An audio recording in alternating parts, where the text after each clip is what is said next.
What is going on, guys? JPOD-SPORTS here. Welcome back to another video. Tomorrow, the New York Giants kick off their 100th year anniversary against the Minnesota Vikings, wearing their new throwback jerseys at 1 p.m. Eastern Time with a potentially sold-out crowd. With only 5 tickets remaining, last time I checked, it should be a nice day for some football, with it only being 65 degrees during that time. Last year was embarrassing. Week 1, I mean, it was an absolute monsoon. We just hope we could, win this game. It's a really important game to win, as it sets the tone for the rest of the season. Anyways, guys, let's get into it. Now, when you look at the injury report, you see a lot of names. So every injury report for the Vikings and Giants are expected to play tomorrow. They are not on the injury report, so don't get concerned, especially when you see Brian Burns' name on there. He's going to play. They're all playing. So that was a little nick he got in training camp, so that's why it's up there. So these are all the injuries that were reported through training camp and preseason. So you're going to see all these guys tomorrow. The one guy that will not be playing tomorrow is TJ Hawkinson because he's still on IR. So he probably won't be back till week 4. So that is a bit of a break for us. I hope he comes back and I hope he's healthy. But it is a break for us because he was a killer for us against us in the playoffs and the regular season. But let's talk about some of the expectations for tomorrow. So tomorrow, obviously, it's going to be Sam Darnold starting, which is someone that you should be able to beat. I mean, this is a guy that's been a rough starter with the Jets, with the Panthers. With the Jets, he was traded out of there. With the Panthers, he was benched. Has not been good. Obviously, Sam Darnold was a talented prospect coming out of college, but has not panned out in the NFL. He hasn't had a completion percentage over 60%. He's only had it when he played about 2 games with the Niners. That was the only time it's been over there. If you get pressure on Sam Darnold, which is what this defense is built to do, you should be able to win this football game. This defense is probably one of the best defenses the Giants have had since 2016. 2016 defense was a game changer. That won us so many games because when you have a good defense, you win those close battles. Without one, you're going to lose. But the Giants have truly one of the better defenses in the league. When you got Adoree Jackson and you got Deontay Banks, those are 2 solid corners. Obviously, they're not like a Jalen Ramsey, Sauce Gardner, or Patrick Surtain, but they're good enough. You should be able to win with that. I expect Justin Jefferson to be bracketed, just like how he was against the Vikings in the playoffs. I assume that Banks or Jackson is going to get the boundary, and whoever the safety is going to get everything that goes inside. So that's how bracket kind of works. Jordan Addison, I don't expect him to be 100%. Maybe there's a snap count. He did sprain his ankle not so long ago. So obviously that's not going to be 100%. It might be a little swollen still, so his routes might be off, but that is something to look at. Tomorrow I also expect Malik Neighbors. You need to get that guy to football. I mean, you saw the Baltimore Ravens. Even when there was pressure, they were just trying to get Zay Flowers the ball. Obviously, didn't have a big game because he's catching screens, but that's what you do with a guy like Malik Neighbors. They run after catchability and able to break tackles because he's a bigger receiver. You're giving him the ball in all types of ways. I mean, you're talking about jet sweeps, talking about screens, and you're talking about throwing it deep. He's a true 3-level threat receiver. You got to get him the football.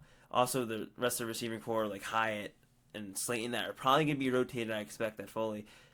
I don't know if there's a true number 2 because of Hyatt and Slayton. I feel like it's close, but I feel like it should be Slayton because if you look at over the years, who Daniel Jones throws a deep ball to, it's always Darius Slayton. You grow trust receivers over the years when you have a different core every year. It's a little hard to get timing down, so it causes a lot of missed throws and drops. But Darius Slayton has been all reliable since Daniel Jones entered the NFL. He came with him as a rookie. He was running second team when he was a rookie with him. He started games with him. He's been with them through everything. So that's what I want to see a lot of tomorrow. And Wanda Robinson's going to be a game changer too. We saw it. We already know how he is. You get that guy the ball in space, he's going to make something happen. The run game, I expect obviously it's not Saquon Barkley, and we saw Saquon Barkley with the Eagles. Scored 3 touchdowns. He had a decent game, but that's in the past. We got to focus on who's our team. I think Devin Singletary is a quality running back, and then you also got a guy like Eric Gray that has potential to become one of the better running backs on this team. Tyron Tracy's another good player that you see what he could do tomorrow. But I'm not too worried about the running back room. But something I'm really going to pay attention to tomorrow is the improvement of the O-line, because it's been all over the place. The reason why we didn't get Saquon back is because of the O-line. The O-line has not been good enough. The Giants had the second most sacks in NFL history let up last year. Some may have been let up by the quarterback. I think 20 were let up by the quarterback. That's still 65 sacks, tied for the league most. That is unexcusable. They had 85 let up last year. You got 3 quarterbacks hurt at some point of the season. That should never happen. I understand Daniel Jones is not the best of players, But how can anybody do anything behind that? They also want to talk about how Daniel Jones creates sacks, which is true. But Andrew Thomas played, I think it was 2 games with Daniel Jones. The second game, guess what? He tore his ACL and he didn't get to play a full game. So let's see what Daniel Jones can do tomorrow when he has a revamped offensive line, a second year JMS. The reason why we didn't sign Saquon was to go out and get those guys, Illuminor, Van Roten, and Runyon. Those are 3 quality linemen that should make any team better. So I'm excited to see how that goes. Defense. I think this is our strength. It should be our strength because we're the most. That's the side we're the most talented on. I mean, you got Lawrence, you got Okereke, you got Thibodeau, you got Burns, you got Banks, you got Jackson, and then you got guys like McFadden. That's about what 7 players I just listed that are good players. You should be able to win on the defensive side of the ball. The Vikings defense also is not one of the best. They did have an addition of Grenard that had about 12 sacks last year. He's a decent player, but I think Adrian Thomas should hold his own. And Dallas Turner, which was a really good player in college, but he's a rookie, so he's unproven, but I think he's going to be good. But those are guys you got to be careful for on offense. But anyways, going back to the defense, the problem is obviously going to be one person, Justin Jefferson. The way to beat Justin Jefferson is to beat his legs. Now, I don't mean actually his legs. I'm talking about Sam Darnold. That's the person that's going to get him the ball. That's the person he needs to rely on. Obviously, he does his part and gets open, but Sam Darnold, like I was saying, is not a proven quarterback. He has struggled throughout his career. He has potential, but he's struggled. So if you get pressure on Sam Darnold, you're going to win this game. There's no way you're not. Because when he gets pressure, he will do a dumb turnover, he will fumble, or throw a pick.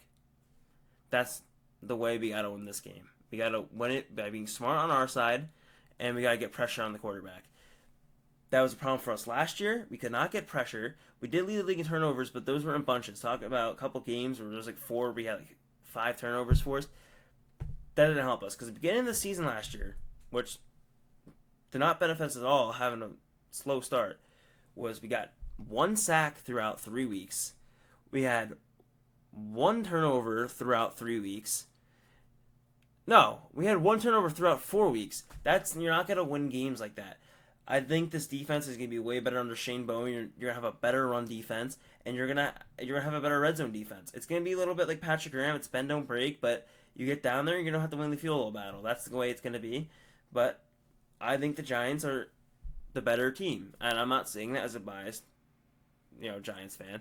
I just think they have the good coach. They have a better defense, and obviously, offense. You could just give that to the Vikings, but I think health-wise, the Giants should be able to win this game. The Vikings don't even have a true quarterback out there. J.J. McCarthy wasn't going to start anyways, but the Giants should win this game because Daniel Jones. This is his 6th year. If he can't get it done, which I don't think he's going to be the quarterback next year anyways. But if he can't get it done, this is a problem that even for the next team that might look at him and be like, okay, well, what are we really going to do with this guy? Because he could play his role into a potential stopgap quarterback for another team or a placement starter for like 2 years, or he could be a career backup. So this is the year of Daniel Jones, and he's got to put up some points. But it's looking like the Giants have really implemented the deep ball offense, and they're going to look to take some shots. This has been a problem with the Giants. They've ranked 32nd the last 6 years in explosive play rate. They have not had many passes going past 35 yards. But that's what I expect for tomorrow's game. I think my prediction, the Vikings, they have good receivers, but obviously Jordan Addison, he's not going to be 100%. I mean, he could still have a good game, but he's not going to be 100% of his routes. Justin Jefferson is always going to be good, no matter what. So that's what you got to watch out for, and that's, if you just stop him and you get pressure, you're going to win. Like, it's the keys of the game. And also, you got to be smart on offense and play good on offense. But if you just stop the heart and soul of their team, Justin Jefferson, you will win. We did it in the playoffs, and we can do it again.